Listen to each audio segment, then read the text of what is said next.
The weight of the keys in my palm felt like victory. After 32 years as a librarian at Oak Ridge Public Library, after decades of careful saving, after 8 years of rebuilding my life post-divorce, these small brass house keys represented something I'd been told repeatedly I would never achieve. "You'll never afford a beach house on a librarian's salary," Harold had said, not cruelly, but with the patronizing certainty that had characterized our 23 years of marriage. Be realistic. Yet here I stood on the weathered porch of my very own Cape Cod cottage, the April breeze carrying salt and promise as it tousled my silver-gray bob. At 67, I, Dorothy Sullivan, had finally claimed my dream. A modest but charming 2-bedroom retreat with faded blue shutters and a panoramic view of the Atlantic that stole my breath each time I gazed upon it. The real estate agent had departed just moments ago, leaving me to savor my first moments of homeownership in solitude.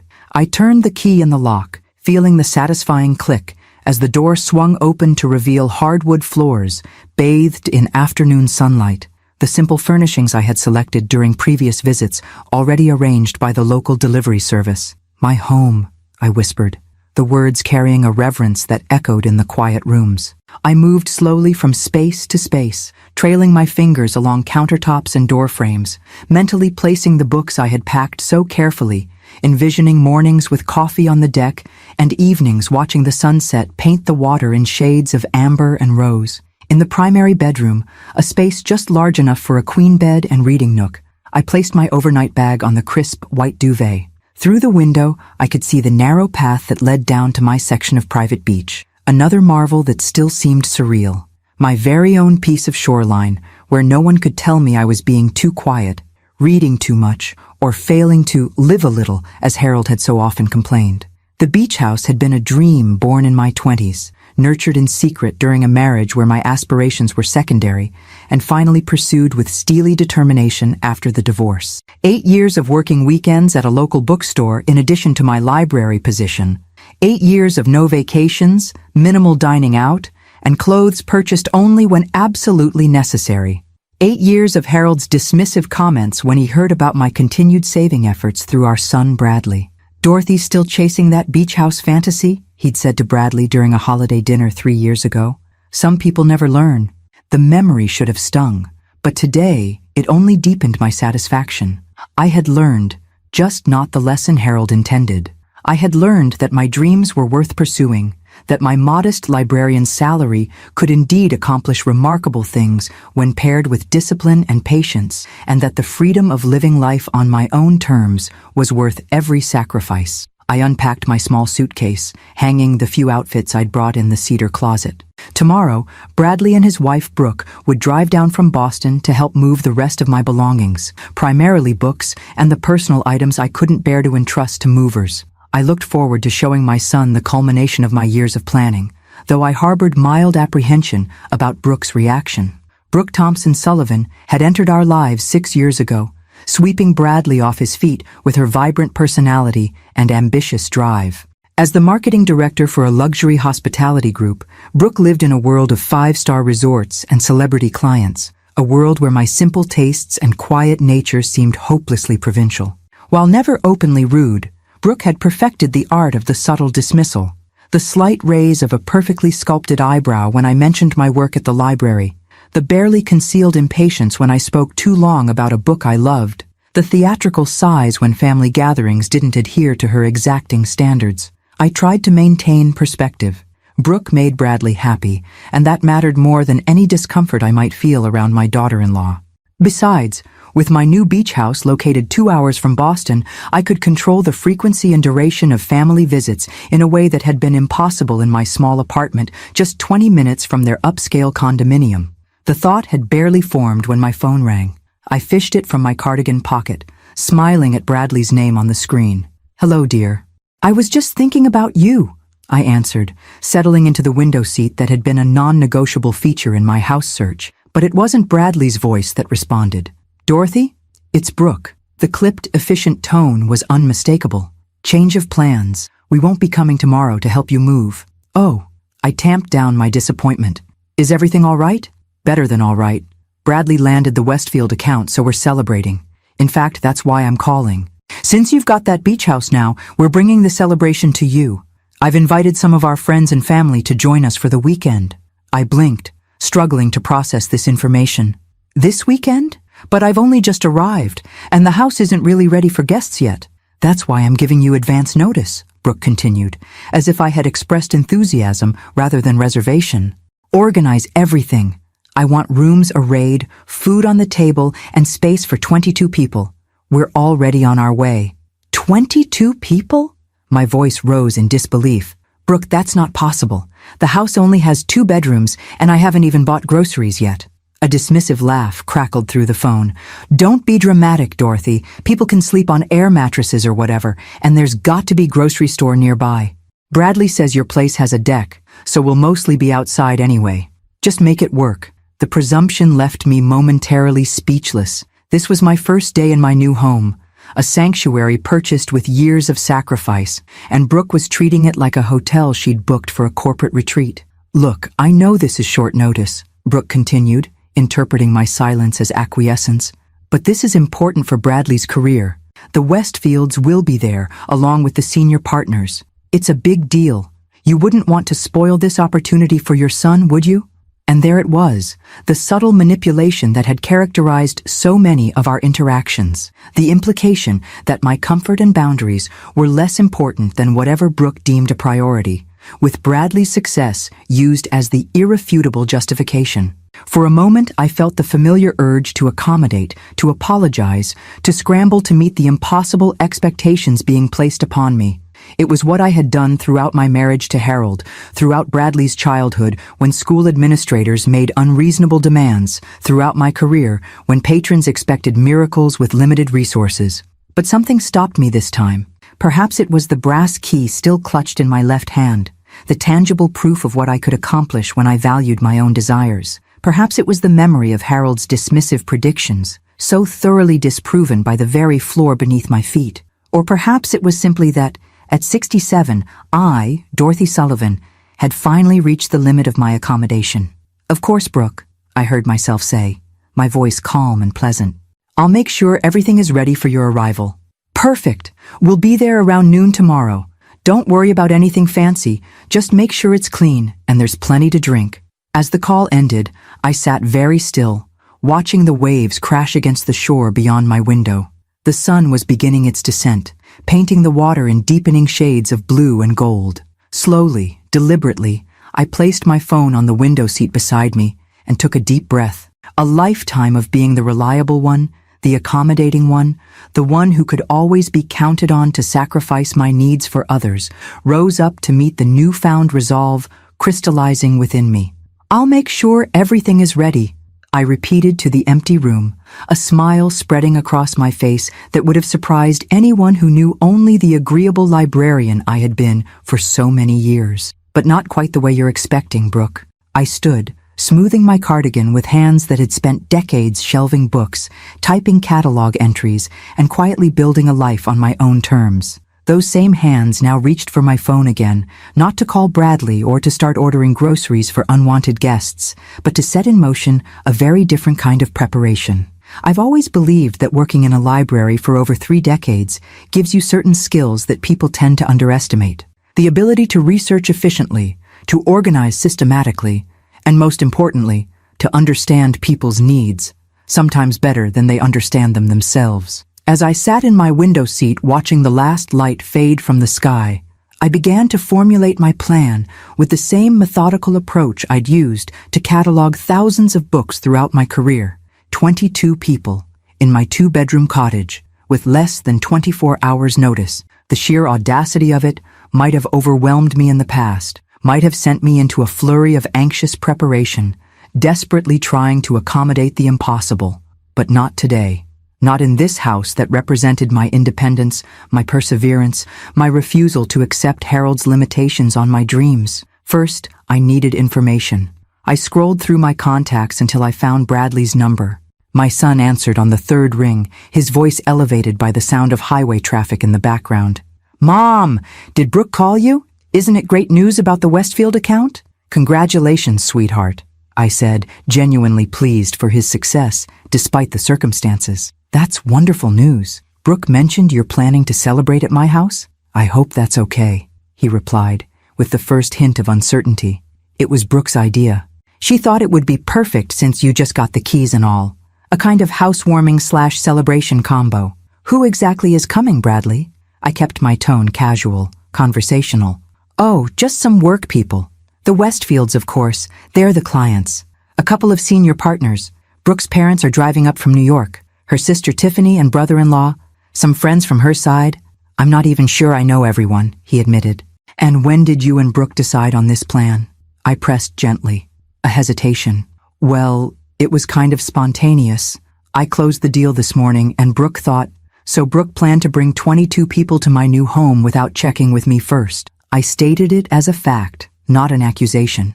Another pause. When you put it that way, look, Mom, I know it's short notice, but it's really important for my career. The Westfields are huge, and having them in a relaxed setting could mean future contracts. If it's too much trouble, it's no trouble at all, I interrupted smoothly. I'll take care of everything. I could practically hear his relief through the phone. You're the best, Mom. We should be there around noon. Love you. Love you too, Bradley. As I ended the call, I felt a familiar pang. My son, now 35, had always been caught between his desire to please others and his awareness of what was right. Growing up with Harold's dismissive attitude toward my ambitions had left its mark on Bradley. He'd learned early that keeping the peace often meant allowing stronger personalities to dictate terms. I had hoped his success in the business world would have changed that dynamic, but it seemed that with Brooke, he had fallen into old patterns. Well, perhaps it was time for both of us to break those patterns. I opened my laptop and began my research. First, I looked up the Thompson family, Brooke's parents, Richard and Elaine, who owned a successful chain of high-end furniture stores in the tri-state area. Notoriously particular, according to several society page mentions I found, with Elaine serving on multiple charity boards where she was known for her exacting standards. Then, Tiffany Thompson Green and her husband Patrick, who ran a boutique public relations firm in Manhattan, specializing in crisis management for celebrities. Next, I searched for information on the Westfields. Jonathan and Diana Westfield, third-generation owners of Westfield Properties, a luxury real estate development company expanding aggressively into hospitality. Their social media showed a couple in their 50s with expensive tastes and a penchant for exclusivity. Private clubs, invitation-only events, carefully curated experiences. The senior partners at Bradley's firm were easier. I'd met them at various company functions over the years. Traditional men with traditional expectations who valued appearances and connections above all else. By 11 p.m., I had compiled a comprehensive dossier on my unwanted guests. Now it was time to implement phase 1 of my plan. First, I called Meredith Hansen, my oldest friend who had retired to Wellfleet 3 years earlier, one of the reasons I'd chosen this particular stretch of Cape Cod for my own retirement. Meredith, it's Dorothy. I hope I'm not calling too late. Dot! Not at all. Are you finally at the beach house? How is it? It's perfect, or it was until about an hour ago. I explained the situation, not bothering to hide my frustration. Meredith's indignation on my behalf was comforting. The nerve, after everything you went through to get this place. What are you going to do? That's why I'm calling. I need your help. By midnight, I had made 7 calls, sent 12 emails, and compiled a detailed schedule. My years organizing library fundraisers, community events, and children's reading programs had given me a network of local contacts that would prove invaluable now. People often underestimated librarians, assuming our expertise was limited to books and shushing. They failed to recognize that we were essentially community hubs, information specialists, and masters of quiet influence. I slept surprisingly well that night, my dreams untroubled by the confrontation to come. When I woke at 6 a.m., I felt more refreshed and focused than I had in years. After a quick breakfast, I drove to the small town center to set my plans in motion. My first stop was Greta's Market, the only grocery store within 15 miles. The owner, Greta Svensson, had been one of my first calls the night before. "Dorothy," she greeted me warmly as I entered. "Everything's arranged, just as we discussed." "Thank you, Greta. I can't tell you how much I appreciate this." "Are you kidding? After what you did for my grandson's college applications? This is nothing." I smiled, remembering the hours I'd spent helping her grandson navigate scholarship opportunities, edit his essays, and prepare for interviews. The time investment had paid off. He was now in his second year at MIT on a full scholarship. Still, I insist on paying the reservation fee. Absolutely not, she said firmly. Consider it a housewarming gift. My next stop was Coastal Rentals, where Marshall Turner greeted me with equal enthusiasm. Mrs. Sullivan, welcome to the neighborhood. Meredith called ahead. We've got everything set aside for you. Including the special requests, I confirmed. Especially those, he grinned. Haven't had this much fun since we pranked the summer tourists with the fake shark sighting last year. By 10 a.m., I had visited 7 businesses, confirmed arrangements with local service providers, and returned home to make final preparations. As I placed fresh flowers on the small dining table and made up the guest bedroom with my best linens, I hummed to myself, an old habit from my library days when preparing for special events. At 11:30 a.m., I changed into a simple blue sundress, applied a touch of lipstick, and stepped onto my porch to await my guests. The ocean breeze ruffled my hair as I stood watching the road, hands clasped calmly before me, the very picture of a welcoming hostess. Only I knew what awaited Brooke and her 21 guests. Only I understood that sometimes the quietest person in the room can orchestrate the loudest lesson. At precisely 11:55 a.m., a caravan of luxury vehicles appeared on the horizon, making their way down the narrow coastal road toward my little blue cottage. I smiled, smoothing my dress with steady hands. Let the education begin, I whispered to myself as the first car pulled into my driveway. I've always believed that the most effective lessons are those delivered with a smile. As a librarian, I had perfected the art of maintaining a pleasant demeanor while enforcing necessary boundaries, whether dealing with rowdy teenagers, entitled patrons, or board members who thought budget constraints were merely suggestions. That practiced smile was firmly in place as the first vehicle, a gleaming black Range Rover, pulled into my modest gravel driveway. Brooke emerged from the passenger side, designer sunglasses perched on her nose, phone in hand, already speaking before her feet touched the ground. "Dorothy, there you are. The navigation kept trying to send us to the wrong place. This is so quaint."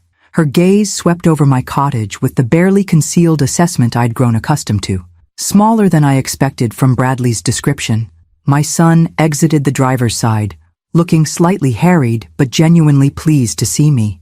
"Mom, the place looks great!" He embraced me warmly, then stepped back. "Sorry about the last-minute change of plans." "Not at all," I replied, returning his hug. "I'm so proud of your accomplishment with the Westfield account. Of course we should celebrate." 2 more vehicles pulled in behind them, a sleek Mercedes sedan and an Audi SUV, disgorging a collection of well-dressed people who stood blinking in the bright coastal sunlight, their expressions ranging from curious to faintly dismayed as they surveyed their surroundings. "Everyone, this is Bradley's mother, Dorothy," Brooke announced, gesturing toward me with the casual introduction that always made me feel like an afterthought. "Dorothy, these are the Westfields, Jonathan and Diana." A distinguished couple in their 50s approached, extending manicured hands. Jonathan Westfield had the confident bearing of old money, while Diana's smile held the practiced warmth of someone accustomed to social niceties. "Lovely to meet you, Mrs. Sullivan," Diana said. "What a charming cottage." "Please, call me Dorothy," I replied. "And thank you. It's my dream home. Just purchased it yesterday, in fact." "Yesterday?" Diana's perfectly shaped eyebrows rose. "And you're already hosting? How accommodating of you." I just smiled in response, noting the slight emphasis on accommodating, as if it were a character flaw rather than a virtue. Brooke continued the introductions rapidly, barely pausing for proper acknowledgments. Her parents, Richard and Elaine Thompson, her sister Tiffany and brother-in-law Patrick, 3 senior partners from Bradley's firm and their wives, 2 couples introduced as dear friends, and finally, a young woman named Alexa, whom Brooke described as her absolute lifesaver of an assistant. 22 people in total, just as Brooke had declared, now stood in my small front yard, designer luggage at their feet, expectation written across their faces. "Well," I said brightly, "shall we go inside? I've prepared a light welcome refreshment." I led the procession through my front door, listening to the murmurs and whispers behind me. The main living area, while charming with its exposed beams and panoramic ocean views, was clearly not designed for 22 people. My carefully arranged furniture could comfortably seat perhaps 8. It's so cozy, Elaine Thompson remarked, the word dripping with barely concealed disdain. Where should we put our bags? Jonathan Westfield asked, looking around for non-existent additional bedrooms. I've made some special arrangements, I assured them, gesturing toward the dining table where I'd set out a pitcher of fresh lemonade and a plate of cookies. But first, please, help yourselves to refreshments while I explain the accommodations. They clustered awkwardly around the table, some perching on the limited seating, others standing, as I poured lemonade into the mismatched collection of glasses I'd deliberately selected from the kitchen cabinets. As you can see, I began pleasantly, my cottage is rather intimate. With only 2 bedrooms, I knew I wouldn't be able to accommodate everyone comfortably here. Brooke's head snapped up, her expression sharpening. But I told you. So, I continued smoothly, I've arranged alternative accommodations for most of you at various locations around town. A confused murmur rippled through the group. Brooke's face flushed with the first signs of alarm. Dorothy, that wasn't necessary, she said tersely. We discussed this. Everyone was prepared to make do here. I couldn't possibly allow that, I replied, my voice warm with concern. Not when there are so many lovely options nearby. Though I should mention, this being the start of the spring season, availability was somewhat limited on such short notice. I retrieved a stack of envelopes from a side table and began distributing them. I've prepared individual accommodation details for each of you. Diana Westfield opened her envelope first, her expression shifting from confusion to dismay. The Harborview Motel? On Route 6? It's the only place that had a vacancy for tonight, I explained apologetically. The reviews mentioned that the traffic noise tapers off around midnight, and the musty smell is only noticeable in the bathroom. Jonathan Westfield's envelope contained a reservation for the Seabreeze Inn, a modest bed and breakfast nearly 5 miles away. They only had 1 room available, I told him, so Diana will need to take the motel. I do hope that's not too inconvenient. As each envelope was opened, the reactions grew increasingly strained. The Thompson parents were assigned to separate establishments in neighboring towns. Tiffany and Patrick discovered they would be staying at a campground with a rental tent already secured for them. The manager assured me the raccoon problem has been largely resolved, I added helpfully. The senior partners and their wives received bookings at a variety of establishments, each less appealing than the last. A hostel with shared bathrooms, a fisherman's cottage described as rustic but functional, and a room above the local bait shop. There must be some mistake, Bradley said, looking increasingly uncomfortable. Surely there are better options in the area. On a spring weekend with less than 24 hours notice? I shook my head sadly. I called everywhere within 30 miles. These were the only vacancies available. The Cape gets quite busy this time of year with the whale watching season beginning. Brooke had turned an interesting shade of pink. This is unacceptable, she hissed at me, dropping all pretense of politeness. The Westfields cannot stay at a roadside motel. Do you have any idea how important they are? I'm sure they're lovely people regardless of where they sleep, I replied innocently. That's not what She stopped herself, visibly struggling to maintain composure in front of her guests. What about here? Surely some of us can stay here. Oh, of course, I agreed readily. I've prepared my guest room for you and Bradley, and the Thompson parents can have my room. I'll take the sofa. The rest, I'm afraid, will need to use the accommodations I've arranged. Diana Westfield cleared her throat delicately. Perhaps we should consider returning to Boston. It's only a 2-hour drive after all. But we've planned dinner at the Coastal Club, Brooke protested. It's the most exclusive restaurant in the area. I've been on the waiting list for months. This was the moment I'd been waiting for. About that, I said. I took the liberty of confirming your reservation this morning. It seems there was some confusion. They have no record of a booking under your name. That's impossible, Brooke snapped. Check again. Thompson Sullivan, party of 22, 7 p.m. I spoke with the manager directly, I explained. Marcel is an old friend. He used to visit the library for our French literature discussions. He checked thoroughly and found nothing. Unfortunately, they're fully booked tonight for a private event. The collective dismay was palpable. Brooke's carefully orchestrated impression of effortless luxury and influence was crumbling before her very eyes. However, I continued brightly, I did manage to secure a group reservation at the Salty Dog down by the harbor. It's not quite the Coastal Club, but they serve the most wonderful fresh catch, and their picnic tables have the most charming view of the fishing boats. Picnic tables? Elaine Thompson repeated faintly. Communal seating, I confirmed. Very rustic and authentic. I thought it might be a refreshing change from the formal dining you're all accustomed to. Bradley looked utterly bewildered, caught between Brooke's mounting fury and my serene smile. The Westfields were exchanging meaningful glances, while Brooke's assistant was frantically typing on her phone, presumably searching for alternative arrangements. Now, I said cheerfully, who would like a tour of the beach? The tide pools are particularly interesting this time of day.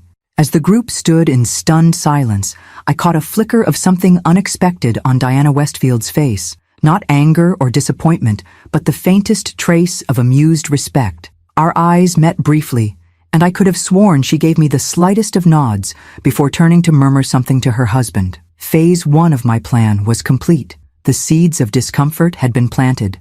Now it was time to let them grow.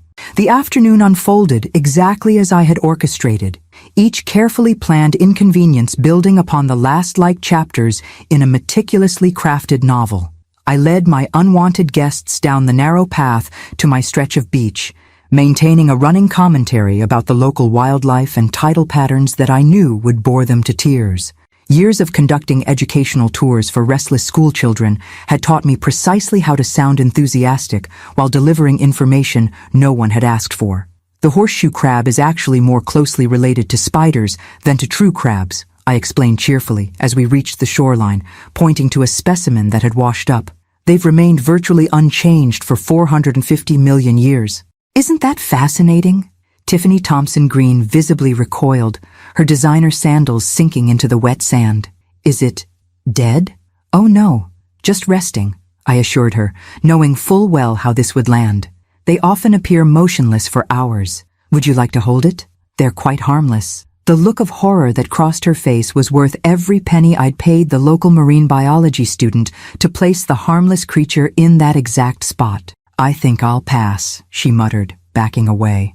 The Westfields made a valiant effort to appear interested in the coastal ecosystem, though Diana's white linen pants were already showing spots of sand, and Jonathan kept checking his watch with increasing frequency.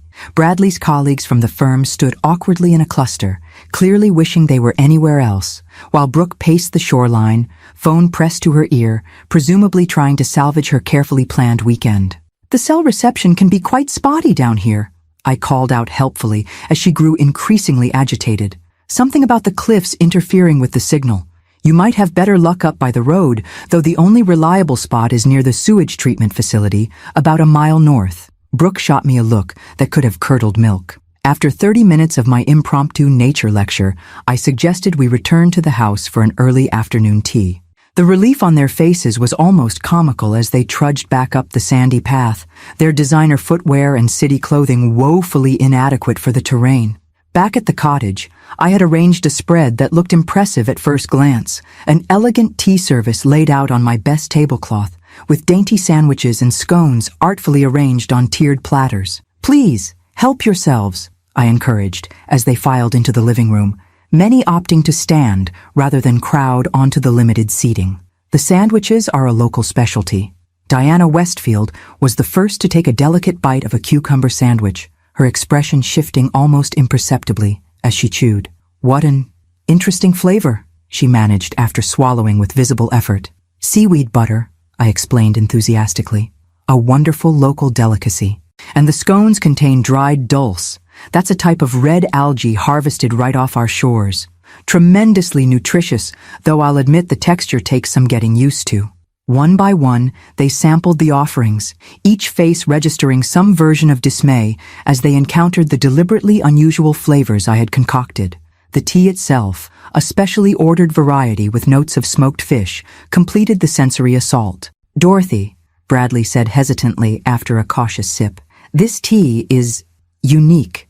Isn't it wonderful? I beamed. The shop owner told me it's quite popular in certain remote Scandinavian fishing villages. I thought it would give you all an authentic taste of coastal living. By mid-afternoon, a subtle but unmistakable shift had occurred among the group.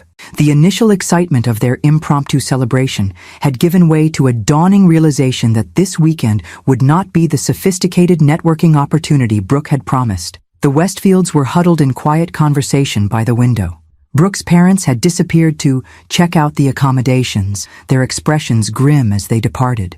The various friends and colleagues had formed small clusters, their voices low, but their discomfort evident. Brooke cornered me in the kitchen as I prepared another pot of the malodorous tea. "What exactly do you think you're doing?" she hissed, abandoning all pretense of civility. I arranged my features into an expression of innocent confusion. "I'm being a good hostess, of course. Is something wrong?" "Everything is wrong," she snapped, keeping her voice low enough that it wouldn't carry to the other room. "The sleeping arrangements, the reservation mix-up, and what in God's name is in those sandwiches? The Westfields are talking about leaving. Bradley's boss looks like he's swallowed a lemon, and my parents are furious." "I've done my very best with the limited notice I was given," I replied calmly. 22 people is quite a lot to accommodate when one has owned a house for less than 24 hours. This isn't about the notice. You're doing this deliberately. Her eyes narrowed as understanding dawned. "You're sabotaging my event." I met her gaze steadily, my expression unchanged. "I'm simply working with what I have, Brooke, just as I've always done when faced with other people's expectations." Our standoff was interrupted by Bradley, who entered the kitchen looking concerned. "Everything okay in here?" "Fine," Brooke and I answered simultaneously. "The Westfields are asking about dinner arrangements," he said. "Apparently there's some confusion about the reservation." "I told Dorothy," Brooke began, her voice tight with controlled fury, "that I had a reservation at the Coastal Club. Somehow, it's mysteriously disappeared." "Such a shame," I agreed sympathetically. "But the Salty Dog will be a delightful alternative, though I should mention they don't serve alcohol. The owner has strong religious convictions, and I believe tonight is their famous pickled herring buffet." Bradley's face fell.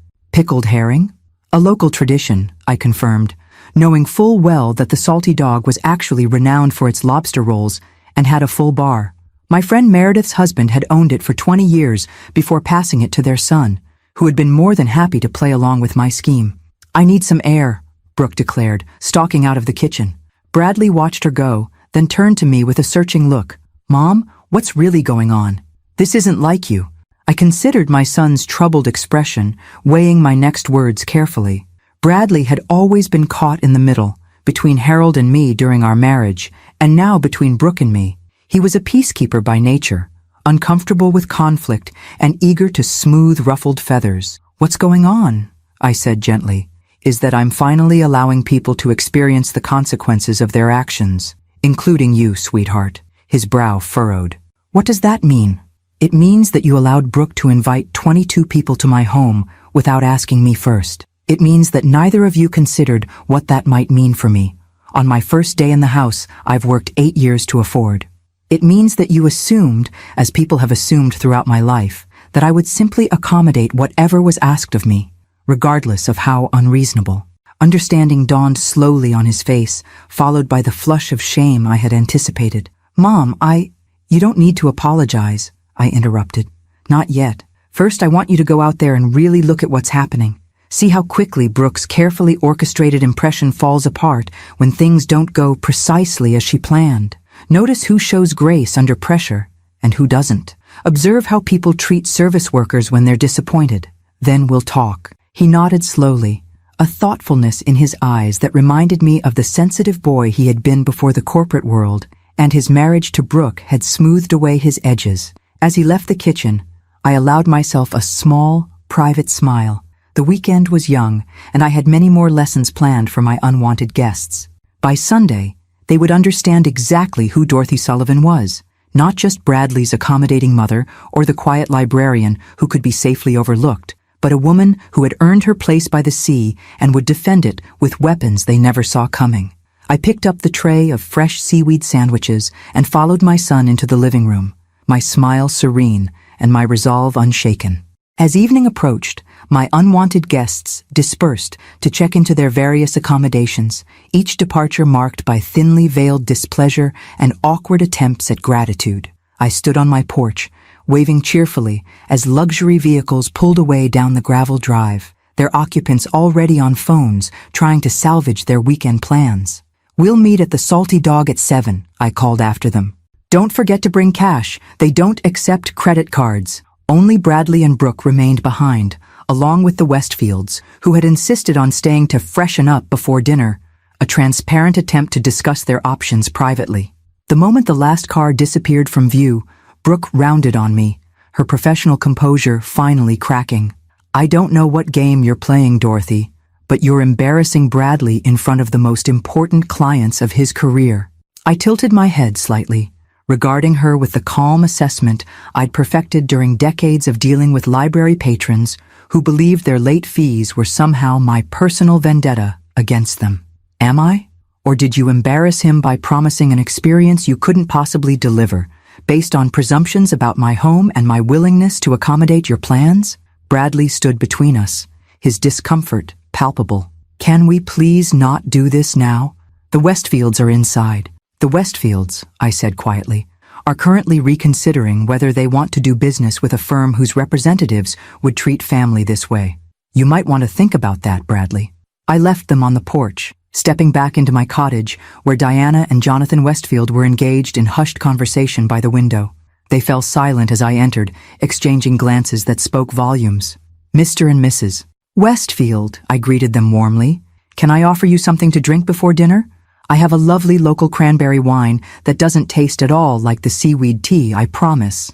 To my surprise, Diana Westfield laughed, a genuine sound that softened her carefully maintained appearance of polished perfection. "I'd love some, Mrs. Sullivan. And please, call me Diana. Only if you'll call me Dorothy."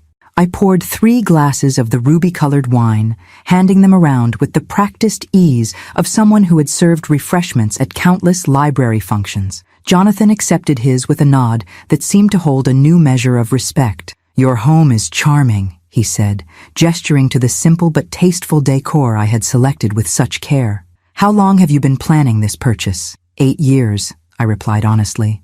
"Since my divorce. It took that long to save enough on a librarian's salary." Diana sipped her wine, her appraising gaze sweeping over me with new interest. "That's quite an accomplishment. Thank you. It means a great deal to me to have achieved it on my own." "I imagine it does," Jonathan nodded. "Independence is undervalued these days. Too many people expect things to be handed to them." The pointed remark hung in the air as Bradley and Brooke entered from the porch, their faces set in the strained smiles of people trying desperately to salvage a deteriorating situation. "Jonathan, Diana," Bradley began with forced joviality, "I hope you're comfortable.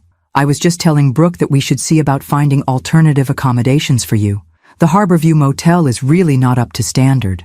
"Don't trouble yourself," Jonathan replied easily.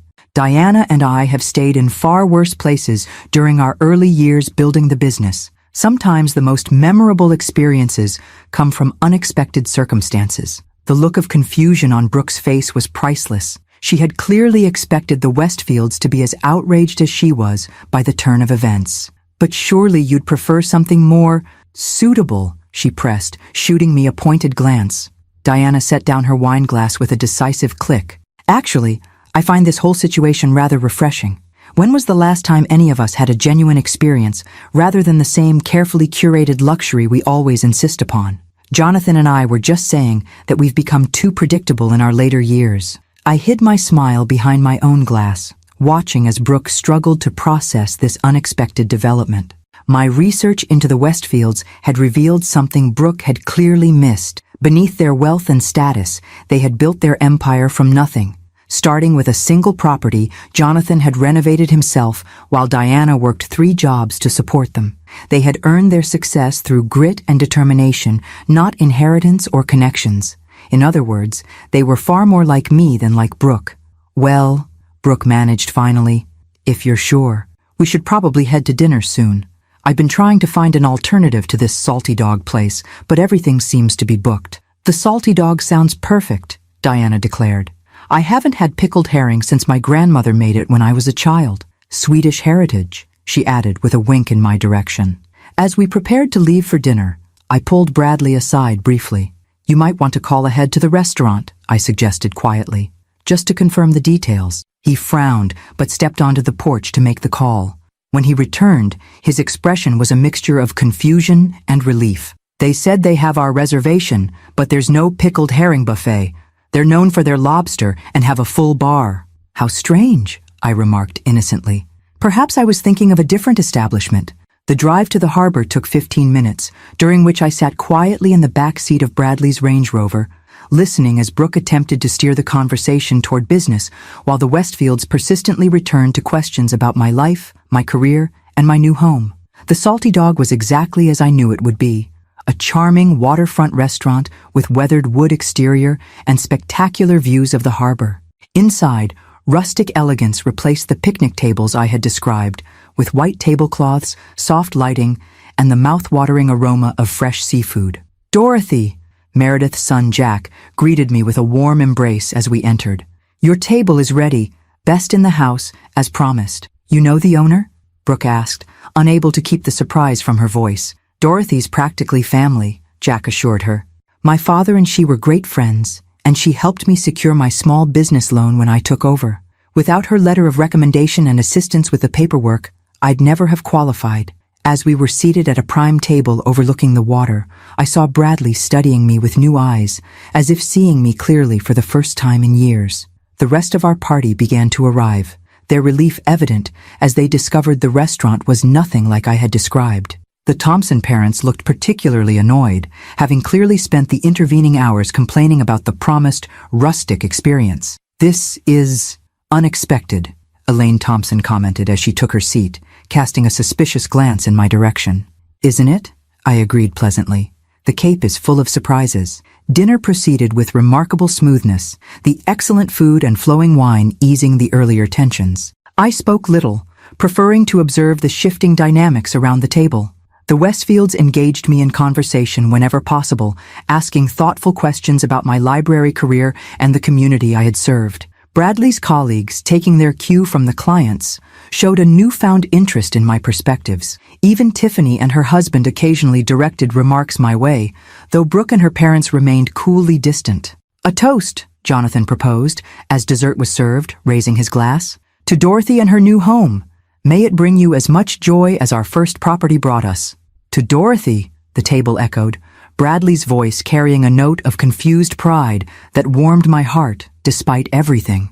I raised my own glass in acknowledgement, catching Brooke's gaze across the table. Her smile remained fixed, but her eyes held a dawning comprehension.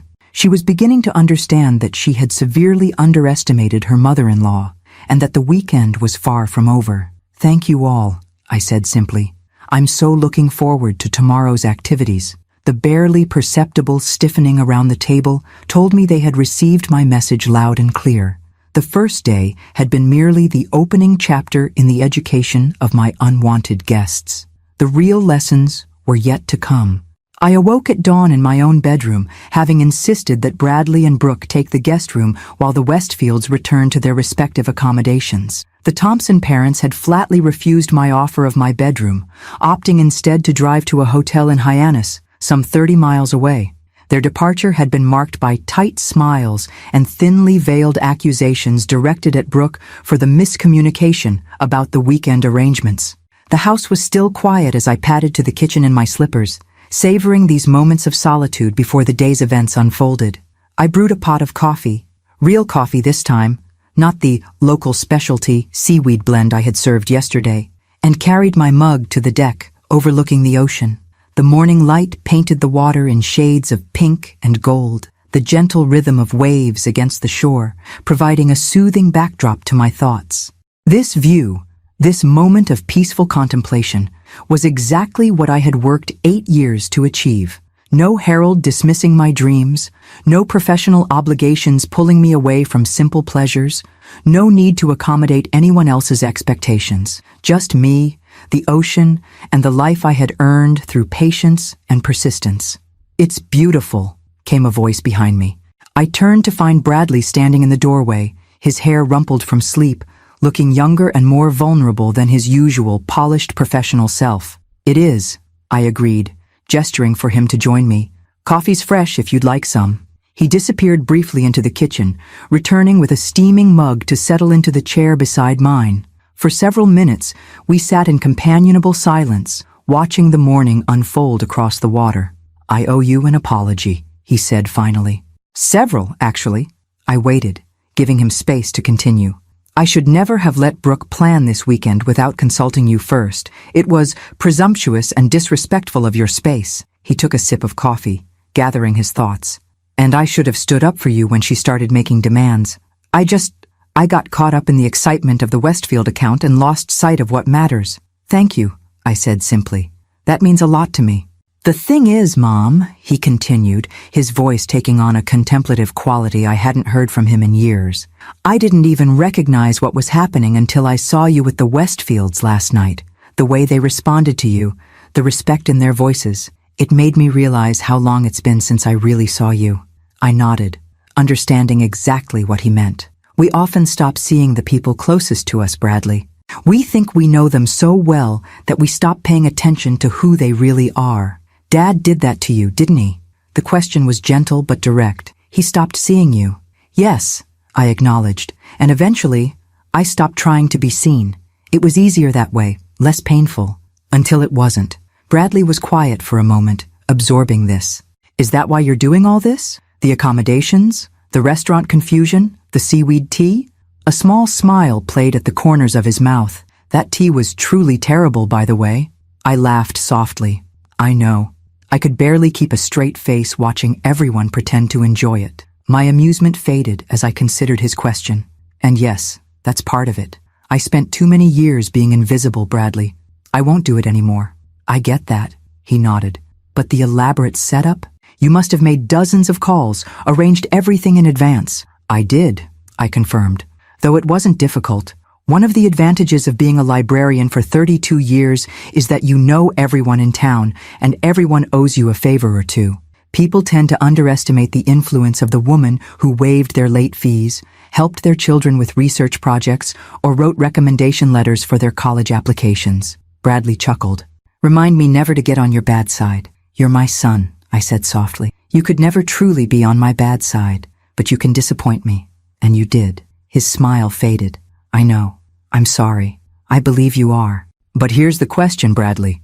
What happens next time Brooke makes plans that don't consider my feelings or boundaries? Will you speak up then? Or will you fall back into old patterns? He didn't answer immediately, his gaze returning to the horizon where the sun had now fully emerged. I don't know, he admitted finally. I want to say I'll do better, but it's complicated. Brooke she's not easy to stand up to. Few people worth loving are simple, I observed. The question is whether the relationship allows each person to be fully themselves, or whether one must constantly diminish to accommodate the other. Bradley looked at me sharply. Are you saying I should leave Brooke? No, I shook my head. I'm saying you should remember who you really are, beneath the corporate success and the strategic marriage. That thoughtful boy who stood up for the kids being bullied on the playground. That young man who chose to study literature before Harold convinced you business would be more practical. The son who called me every Sunday during college, not because you had to, but because you knew it would make me happy. Tears welled in his eyes, surprising us both. I haven't thought about that version of myself in a long time. He's still there, I assured him, just waiting for permission to exist again. The sliding door opened behind us, and Brooke appeared, already dressed in crisp white linen pants and a silk blouse, her hair and makeup immaculate, despite the early hour. There you are, she said to Bradley, her tone suggesting she'd been searching for hours rather than minutes. We need to figure out today's plan. I've been texting everyone and it's a disaster. Half the group wants to drive back to Boston after the accommodations fiasco, and the Westfields are being strangely non-committal. Bradley shot me a quick glance before turning to his wife. Maybe we should consider scaling back, Brooke. Mom just moved in yesterday, and 22 people is a lot to manage. Brooke's perfectly shaped eyebrows drew together. Scaling back isn't an option, Bradley. The Westfield contract depends on this weekend going smoothly. She turned her attention to me. Dorothy, I need to know what you've planned for today so I can work around it. I took a leisurely sip of my coffee, enjoying the momentary power shift. I've arranged a whale-watching expedition. The boat leaves at 10. Whale watching? Brooke repeated incredulously. The Westfields and your father's boss are not going whale watching. Actually, I said mildly, Jonathan Westfield seemed quite enthusiastic when I mentioned it last night.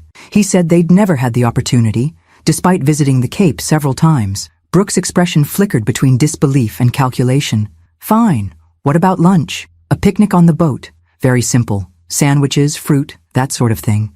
And dinner? I thought everyone might appreciate a relaxed evening after a day on the water.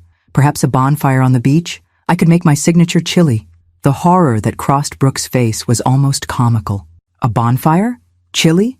Dorothy, these are sophisticated people with refined tastes. They expect a certain level of authenticity, I suggested. Genuine experiences? Connection with their hosts? Because from my conversation with the Westfields last night, that seems to be exactly what they're seeking. Not another sterile corporate event disguised as a social gathering. Bradley cleared his throat, stepping into the tense silence between us. I think a bonfire sounds great, actually. Dad and I used to do them when I was a kid, remember, Mom? With the s'mores and the ghost stories? The unexpected support from my son caught Brooke off guard. Her mouth opened and closed once before she regained her composure. We'll discuss this later, she said tightly. I need to make some calls. As she retreated into the house, Bradley turned to me with a small, secret smile. Whale watching? Really? The tours are quite educational, I replied innocently, though I may have neglected to mention that April is known for particularly choppy waters, and the seasickness rate is nearly 60%. Bradley's laughter, free and genuine in a way I hadn't heard in years, carried across the water like a promise of things to come. Not resolution, not yet, but the beginning of a rebalancing that was long overdue. I raised my coffee mug in a small toast to myself and the day ahead. Phase 2 was about to begin. The Dolphin Fleet whale watch boat rocked gently against the pier as our group assembled for the morning excursion. I had arrived early to speak with Captain Mike, an old friend whose children had practically grown up in my library's reading corner. Everything set, Dorothy? He asked with a conspiratorial wink as I boarded. Perfect, Mike. Remember, educational but eventful. Got it. We'll give 'em the full Cape Cod experience. I took a position near the bow, watching as my reluctant guests arrived in small clusters. The Westfields appeared first, surprisingly enthusiastic and appropriately dressed in windbreakers and deck shoes. Bradley and Brooke followed, presenting a study in contrasts, my son looking relaxed in jeans and a sweater, while Brooke had somehow interpreted whale watching to mean nautical-themed photo shoot, complete with white capri pants, striped top, and immaculate deck shoes that had clearly never touched a boat deck. The remaining guests trickled in gradually, their numbers noticeably diminished from yesterday. Brooke's parents were conspicuously absent, as were several of the dear friends who had apparently opted to return to Boston. Bradley's colleagues from the firm had rallied, however, perhaps sensing that their professional futures depended on maintaining a united front with the Westfields. "Welcome aboard the Sea Star!" Captain Mike's voice boomed over the loudspeaker as the last stragglers settled onto the hard wooden benches. "We've got ideal conditions today for whale spotting. Strong winds, choppy seas, and a system moving in from the northeast that should make things nice and lively." I caught the flash of alarm that crossed several faces, particularly Brooke's, whose complexion had already taken on a slightly greenish tinge as the boat pulled away from the dock. "Before we head out to the deeper waters," Mike continued cheerfully, "I want to introduce our special guest naturalist for today's trip, Dr. Dorothy Sullivan." The surprise on my guests' faces was priceless as Mike gestured toward me with a flourish. "Many of you may know Dorothy as a retired librarian," he announced, "but what you might not know is that she's been a volunteer with the Cape Cod Marine Institute for over 15 years, specializing in cetacean behavior and conservation. She'll be providing expert commentary throughout our journey." This was, of course, a magnificent fabrication. While I had indeed volunteered occasionally with the Institute, my role had been limited to cataloging their research papers and organizing their annual fundraiser. But Mike had enthusiastically embraced my suggestion that we might enhance my credentials for today's excursion. Bradley was staring at me with a mixture of confusion and newfound respect, while Brooke's expression had shifted from seasickness to suspicion. "Thank you, Captain," I said, stepping forward with the confident air of someone about to deliver a university lecture. "I'd like to begin with some fascinating facts about the marine ecosystem of Cape Cod Bay, particularly focusing on the digestive processes of the North Atlantic right whale." For the next 20 minutes, as the boat pitched and rolled through increasingly choppy waters, I delivered a meticulously researched presentation on what might generously be described as the less appealing aspects of whale biology. My topics ranged from parasitic infestations to blubber decomposition, each described in vivid, scientific detail, calculated to unsettle even the strongest stomachs. By the time I concluded my initial lecture, 3 of Bradley's colleagues had retreated to the lower deck. Tiffany was clinging to the railing with a distinctly unwell expression, and Brooke had abandoned all pretense of composure, her face now unmistakably green. "And now," I announced cheerfully, "let's break for our picnic lunch before we reach the feeding grounds." The simple picnic I had arranged consisted of tuna salad sandwiches, extra mayonnaise left sitting just slightly too long in the morning sun, hard-boiled eggs with a particularly pungent dill sauce, and for dessert, bread pudding made with heavy cream and raisins, all served, of course, as the boat hit the roughest patch of water yet. "Dorothy," Diana Westfield approached me as I distributed the food with cheerful efficiency. "You are absolutely full of surprises.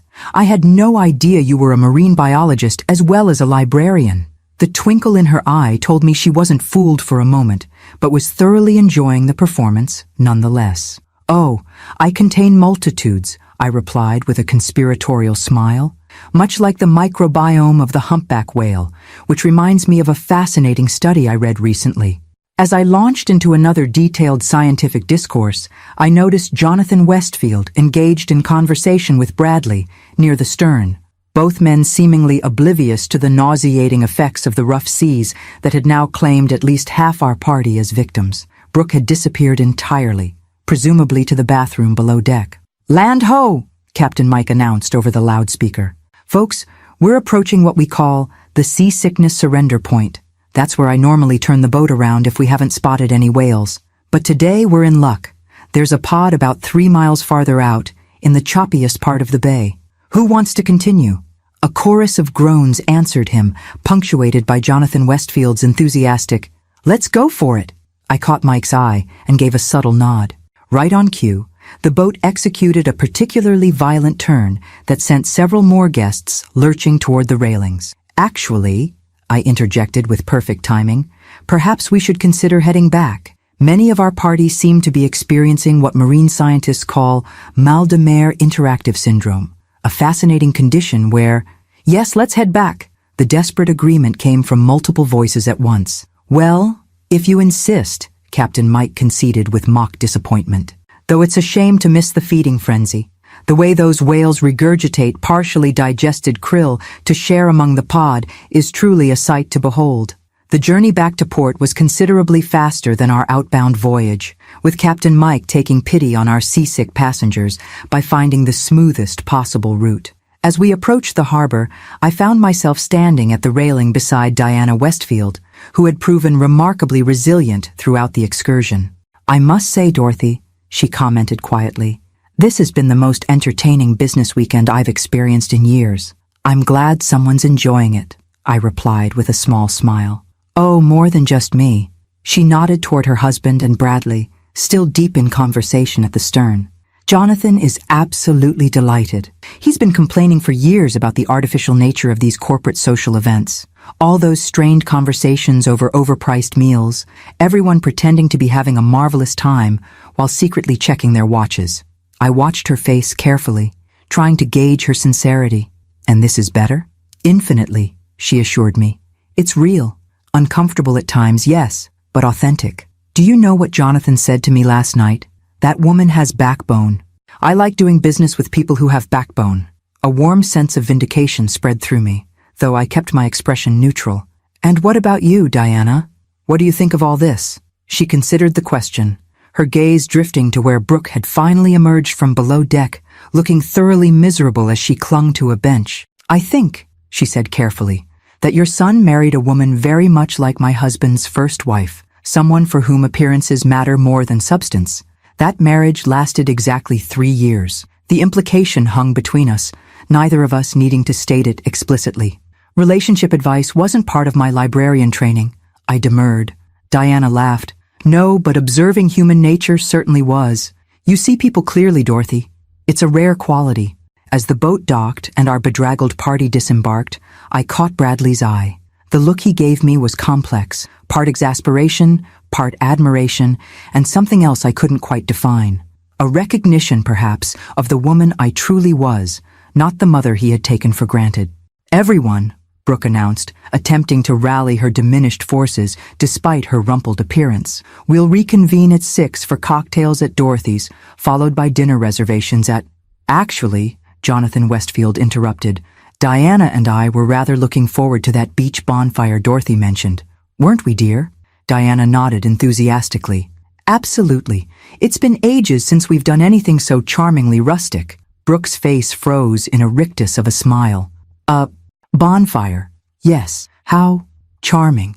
As the group dispersed to recover from the morning's adventure, I walked back to my cottage alone, savoring the salt air and the knowledge that my carefully orchestrated lessons were being absorbed, albeit painfully for some. The whale-watching expedition had accomplished exactly what I'd intended, separating those who could adapt and find joy in unexpected circumstances from those who were enslaved by their own rigid expectations. Tonight's bonfire would be the final test, the culmination of my weekend-long experiment in gentle revenge and necessary education.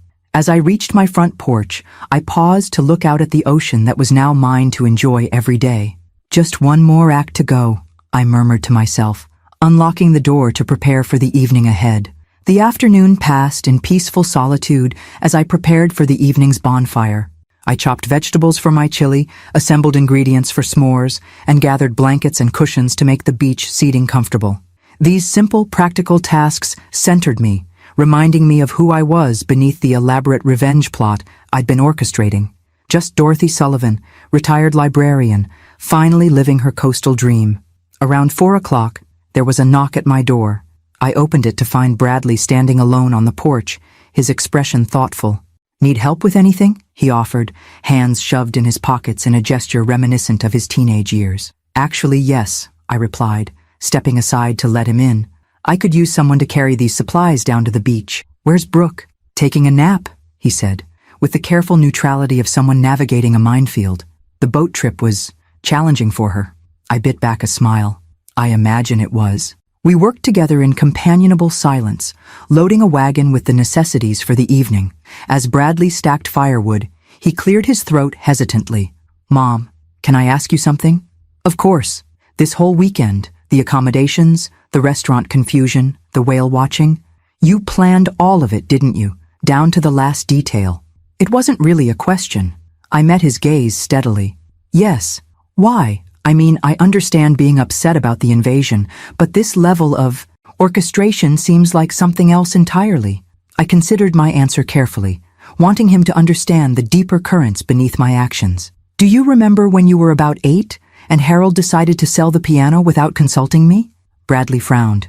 Vaguely. You used to play in the evenings. Every evening, I corrected gently. It was how I decompressed after work, how I expressed the parts of myself that had no other outlet. I'd saved for years to buy that piano before I met your father, and one day I came home and it was gone. Harold had sold it because, in his words, we needed the space, and you hardly used it anyway. Understanding dawned in Bradley's eyes, and you never said anything. You just accepted it. I did, I nodded. Just as I accepted when he decided where we would vacation, what car I would drive, which friends were worth our time. Just as I accepted when you and Brooke canceled Christmas visits, or changed plans at the last minute, or made decisions about my grandchildren without considering my feelings. I never thought of it that way, he admitted quietly. Few people do, I replied without rancor. The accommodating ones become invisible after a while. We're taken for granted, our boundaries ignored, our desires forgotten. Until one day, something breaks. I gestured around us, at my cottage, my beach, my hard-won independence. This place represents everything I've fought for, Bradley. My dream, on my terms. When Brooke called with her demands, treating my home like a hotel she'd booked for her convenience, it was the piano all over again. Bradley was silent for a long moment, absorbing this. So the whole weekend has been, what? A lesson in respect? In consequences, I corrected. Every action creates ripples. When you make decisions that affect others without consulting them, when you prioritize your convenience over their boundaries, there are consequences. Sometimes they're immediate, sometimes they're delayed, but they always come eventually. He nodded slowly, like the Westfields respecting you more than Brooke, even after all her careful planning. Exactly. Authentic connection can't be scheduled or staged. It emerges naturally when people are genuine with each other. I touched his arm lightly. Something you used to understand instinctively, before the corporate world convinced you otherwise. As the afternoon light softened toward evening, we finished our preparations in thoughtful silence. I could almost see Bradley processing our conversation, re-evaluating not just this weekend, but perhaps the patterns of his marriage, his career, his life choices. By 6 o'clock, a respectable fire was crackling in the fire pit on my private stretch of beach. I had arranged driftwood logs in a circle for seating, softened with blankets and cushions, and set up a folding table with the makings for s'mores, hot dogs, and a pot of my chili warming over a camp stove. Simple, rustic, and genuinely inviting. Exactly what I had promised. The Westfields arrived first, having apparently embraced the casual dress code with enthusiasm. Diana wore jeans and a comfortable sweater, while Jonathan had donned a flannel shirt that made him look more like a retired fisherman than a real estate mogul. "This is wonderful," Diana exclaimed, surveying the setup with genuine appreciation. "Just like the beach parties we used to have when the children were young, before everything became so formal." Bradley's colleagues from the firm appeared next, their numbers reduced to just 3 couples who had braved the entire weekend. They approached with the wary optimism of people who had survived the whale-watching expedition, and were now prepared for anything. Tiffany and Patrick arrived looking decidedly less polished than before, though Tiffany still managed to convey her discomfort through subtle grimaces at the rustic seating arrangements. Brooke and Bradley were the last to join us, emerging from the path that led from my cottage to the beach. Even in the fading light, I could see the tension in Brooke's posture, the tight smile that didn't reach her eyes. She had clearly made an effort to dress appropriately, jeans and a cashmere sweater, but the pristine state of both suggested they had been purchased specifically for this occasion rather than drawn from her regular wardrobe. "Dorothy," she greeted me with forced warmth, "this is charming." "Thank you," I replied simply. "Help yourself to food and drinks. We're keeping it casual tonight." As everyone settled around the fire, filling plates with chili and roasting hot dogs on sticks I had carefully whittled that afternoon, I observed the shifting dynamics with quiet satisfaction. The Westfields had positioned themselves near me, drawing Bradley into their conversation with genuine interest. Brooke hovered at the periphery, clearly unsure of her place in this unfamiliar social landscape where her usual tactics held no power.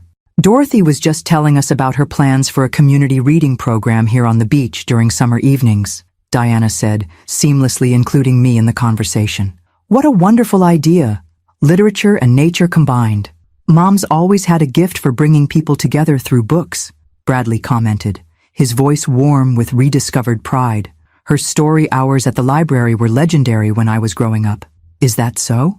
Jonathan seemed genuinely interested. "What kinds of books resonated most with the community?"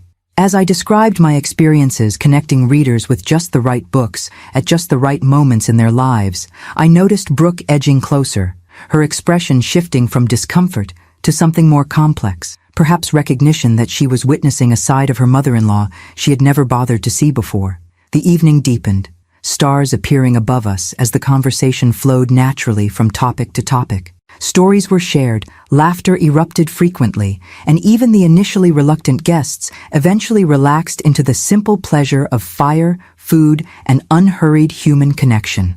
"Who wants to hear a ghost story?" I suggested, as the flames danced lower and the night grew darker. "I know all the local legends, including a few that never made it into the official town history." "Oh, yes!" Diana clapped her hands in delight. "I haven't heard a proper ghost story in years." I launched into the tale of the lighthouse keeper's daughter, a story with just enough historical truth to give weight to its supernatural elements. As I spoke, I observed my audience, the rapt attention of the Westfields, the grudging interest of Tiffany and Patrick, the surprised appreciation of Bradley's colleagues. Brooke alone remained detached, her focus seemingly elsewhere as she stared into the flames. When I concluded my story to appreciative murmurs and requests for another, Brooke suddenly stood. "I think I'll head back to the house," she announced, her voice tight. "It's been a long day." "I'll walk you," Bradley offered, rising to join her. "No," she said quickly, too quickly. "Stay and enjoy the stories. I just need some quiet time."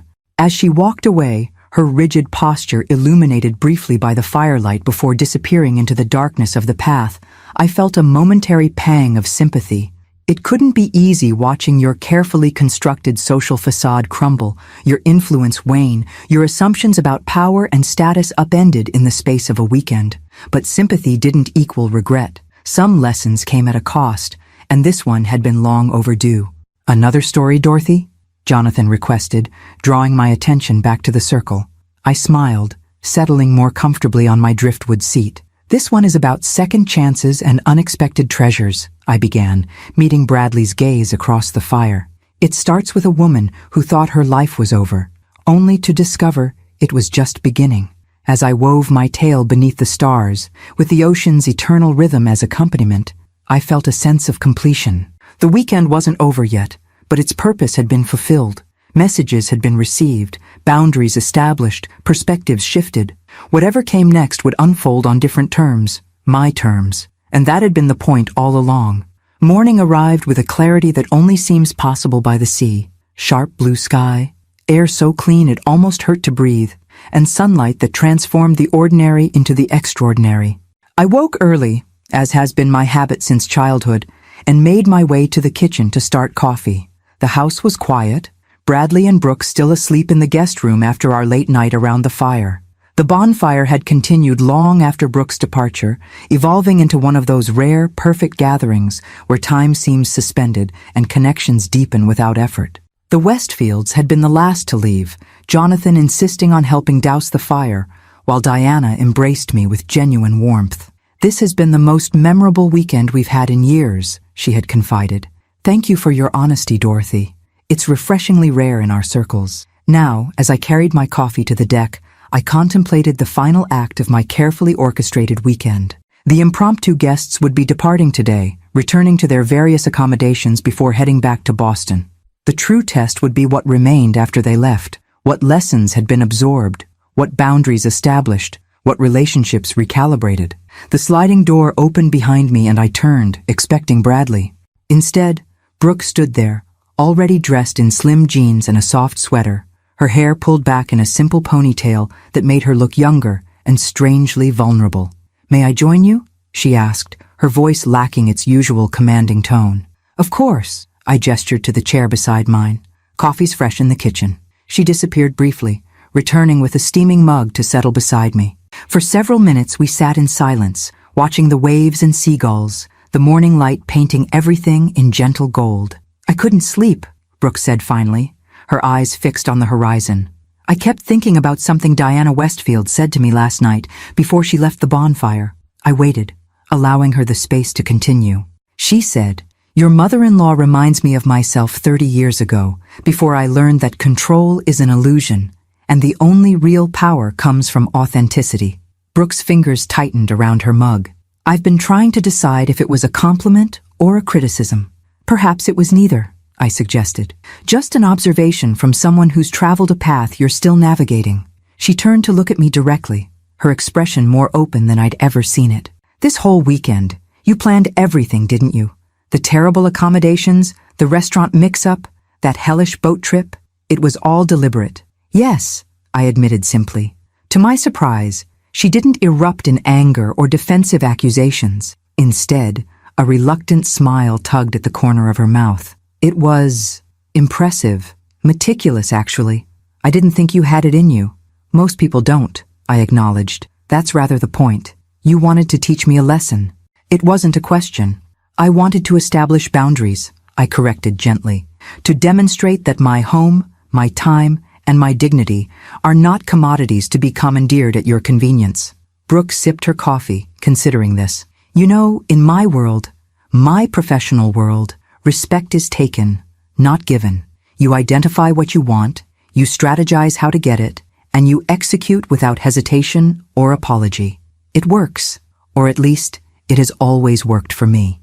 "And yet here we are," I observed, "with the Westfields connecting more authentically with me, the retired librarian in a modest beach cottage, than with you and your carefully orchestrated luxury experience." A flash of pain crossed her face, quickly suppressed but unmistakable.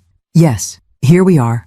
Something in her voice, A note of resignation, perhaps, or genuine reflection, softened my approach. "Brooke, may I ask you something?"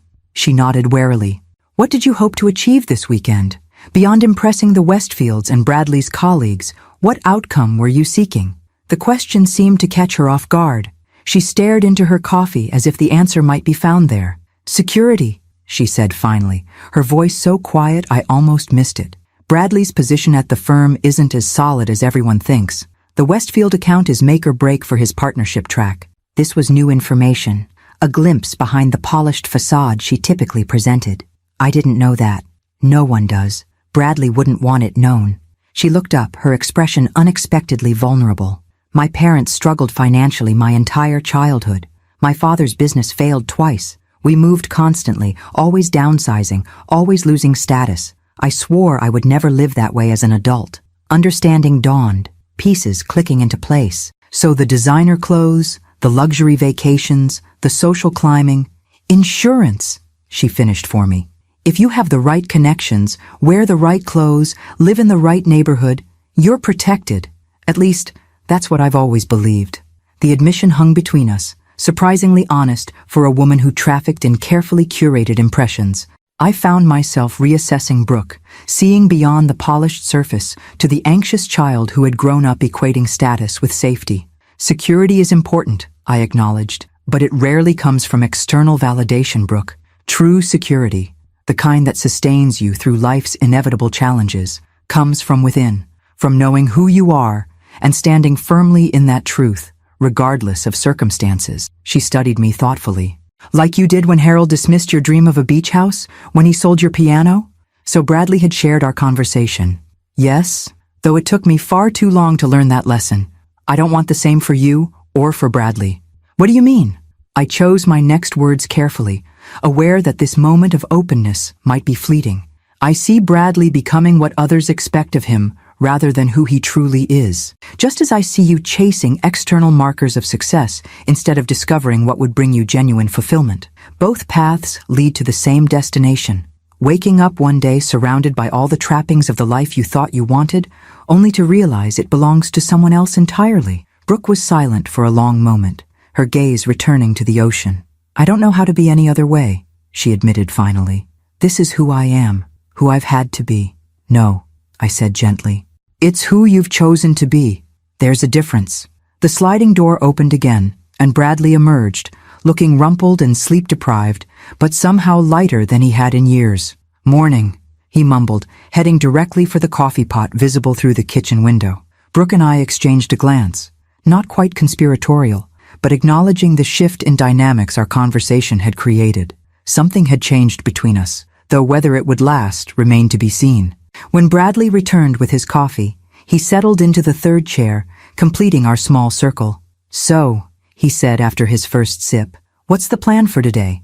"The Westfields texted," Brooke replied, her professional mask slipping back into place, though not quite as seamlessly as before. "They want to have a final brunch before heading back to the city.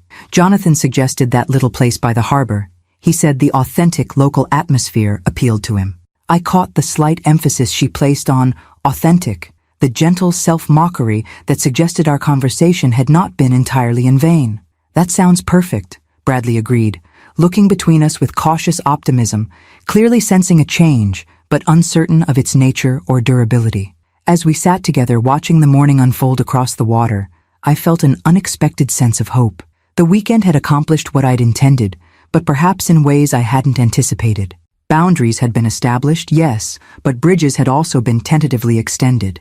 Not forgiveness, exactly, but the possibility of a new beginning based on clearer understanding. "Dorothy," Brooke said as we prepared to go inside, "I owe you an apology for this weekend and for other things as well."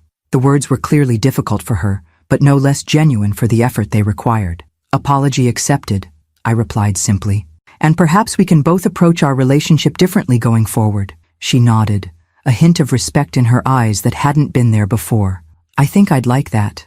As we rose to prepare for the day ahead, I took a final moment to appreciate the view that was now mine to enjoy every morning.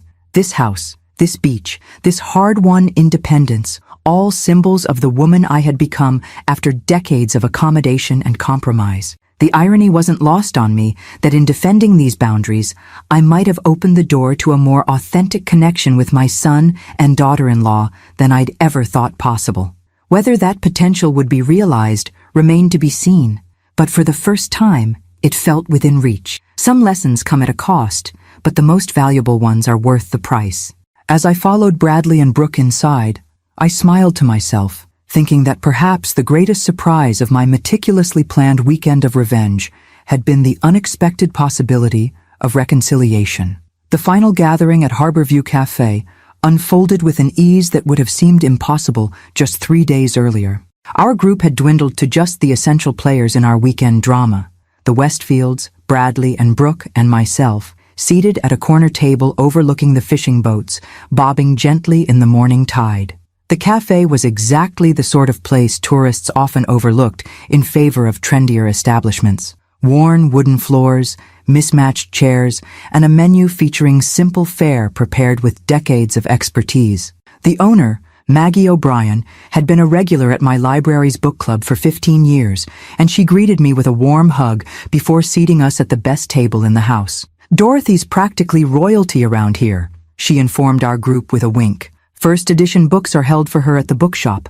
Fishermen save their best catch for her, and she never waits for a table at any restaurant in town." "Is that so?" Jonathan raised an eyebrow in my direction. The power of the local librarian extends far and wide, it seems. People underestimate the influence of someone who helped their children with school projects, found books to comfort them through grief, and never once judged their reading preferences, I replied with a small smile. The community takes care of its own. The conversation flowed naturally as we enjoyed Maggie's famous blueberry pancakes and freshly caught crab omelets. The Westfields shared stories of their early years building their business, when they'd lived in a studio apartment above one of their first renovation projects. Bradley spoke about his original passion for literature, which had been sidelined when practical considerations led him to business school instead. Most surprising was Brooke's participation, quieter than her usual commanding presence, but genuine in a way I hadn't witnessed before. She listened more than she spoke, her usual need to control the narrative noticeably absent. When she did contribute, her comments were thoughtful rather than calculated for effect. As brunch wound down, Jonathan cleared his throat, assuming the air of someone about to make an official pronouncement. "I want to thank you all for a truly memorable weekend, particularly you, Dorothy, for providing us with an experience we won't soon forget." I inclined my head in acknowledgement, wondering if he realized just how deliberately memorable I had made it. "We've decided to move forward with Bradley's proposal," he continued, "though with some modifications I'd like to discuss." He turned to Bradley. "Your approach to the adaptive reuse element of our Boston property shows genuine innovation, but I believe it would benefit from a more community-centered focus." Bradley leaned forward, clearly surprised but quickly engaged. "What are you envisioning? Something that honors the history of the neighborhood while creating spaces for genuine connection, perhaps incorporating a cultural center or educational component." Jonathan glanced at me. "Your mother's insights about community building through shared experiences have been illuminating." I saw the moment Bradley realized what was happening, that the Westfields had been more influenced by my authentic approach than by Brooke's carefully orchestrated impressions. To his credit, he adapted quickly, his genuine enthusiasm for the creative possibilities emerging as they discussed potential directions. Brooke remained unusually quiet during this exchange, her expression thoughtful rather than threatened. When Diana mentioned the need for the project to reflect authentic local culture rather than imported prestige, I saw Brooke nod slightly, as if acknowledging a truth she was only beginning to recognize. After the Westfields departed for Boston, promising to schedule a formal meeting the following week, the three of us lingered over coffee. The weekend was ending, but the reverberations would continue long after everyone returned to their regular lives. "So," Bradley began, breaking the contemplative silence, "that went differently than expected." "Indeed," I agreed mildly. "Jonathan basically redesigned our entire approach based on conversations with you around a bonfire," he continued, shaking his head in amazement. "Conversations about ghost stories and library programs. People connect through genuine experiences, Bradley, not staged ones." I glanced at Brooke, who was staring into her coffee cup with uncharacteristic introspection. The Westfields have enough wealth and status in their daily lives. What they responded to was authenticity, something increasingly rare in their circles. "I've been approaching this all wrong," Brooke said suddenly, looking up. "Not just this weekend, but everything." She met my gaze directly. "I've been so focused on creating the perfect impression that I've missed what actually matters to people like the Westfields." "To most people," I corrected gently. "Connection isn't about impressing others, Brooke. It's about seeing them, truly seeing them, and allowing yourself to be seen in return." Bradley reached across the table to take my hand. "I'm sorry, Mom, for taking you for granted, for not standing up for your boundaries, for forgetting who you really are beneath the accommodating mother role I assigned you." "And I'm sorry too," Brooke added, the words clearly unfamiliar on her tongue, but no less sincere for their rarity. "For treating your home like a hotel, your time like a commodity, and your feelings like an inconvenience." I squeezed Bradley's hand, acknowledging Brooke with a nod. "Thank you both. That means a great deal to me." "So, where do we go from here?" Bradley asked, the question encompassing far more than just our immediate plans. "You two head back to Boston," I replied. "I have a house to settle into, books to unpack, and a community to reacquaint myself with." "And us?" Brooke gestured between herself and me. "Our relationship?" I considered her question carefully, aware that this moment would set the tone for whatever came next. "I think we start over, Brooke. Not forgetting what's happened, but agreeing to approach each other with more honesty and respect going forward." "I'd like that," she said quietly. "And perhaps next time you visit," I added with a small smile, "you might consider calling first and bringing fewer than 22 people." The tension broke as they both laughed, the sound carrying through the small cafe like a promise of better days ahead. As we walked back to my cottage for their final packing, I felt a curious lightness. The weekend had accomplished what I'd intended, though not exactly in the way I'd planned. My boundaries had been established, yes, but something unexpected had emerged alongside that victory, the foundation for a more authentic relationship with both my son and the woman he had chosen. "You know," Bradley said as we reached my front porch, "Dad would never have believed you capable of orchestrating this entire weekend. He always underestimated you." "Many people did," I replied without bitterness, "including myself for too long." "Not anymore," Brooke observed with newfound perception. "You know exactly who you are now." I smiled, taking in the view of my cottage with its blue shutters and the ocean beyond, the dream I had refused to relinquish despite years of dismissal and doubt. "Yes, I believe I do." After they departed, the house fell into a silence that felt not empty, but full of possibility. I moved through the rooms slowly, reclaiming each space as truly mine now that the weekend's invasion had concluded. In the guest room, I found a small package on the freshly made bed, wrapped in simple blue paper with a note in Bradley's handwriting, "For new beginnings." Inside was a framed photograph I had never seen before. Bradley, at about 5 years old, sitting on my lap as I read to him, both of us completely absorbed in the story. The image captured something essential about our relationship before external expectations and compromises had reshaped us both. Below the photo, Bradley had written, "To the woman who taught me the power of stories, boundaries, and second chances. I'm listening now." I placed the frame on my bedside table, where it would be the first thing I saw each morning and the last thing each night. Then I carried my favorite book and a cup of tea out to the deck, settling into what I now thought of as my chair to watch the afternoon light play across the water. The weekend's drama had concluded, but a new story was just beginning. One where Dorothy Sullivan was finally the author of her own life rather than a secondary character in someone else's narrative. As I opened my book, the ocean breeze gently turning the pages, I smiled at the perfect simplicity of this moment I had worked so hard to achieve. Some dreams take longer than others to realize. Some boundaries require dramatic defense before they're respected. And some of life's most important lessons arrive in unexpected packages, even in the form of 22 unwanted guests on the very first day of your hard-earned new beginning. But sitting there, surrounded by the tangible results of my perseverance, I couldn't help but think that the timing had been perfect after all. For what better way to claim my space in the world than by definitively showing others and myself exactly who Dorothy Sullivan had become?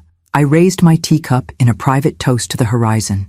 "To new chapters," I whispered. "May they be written entirely in my own hand."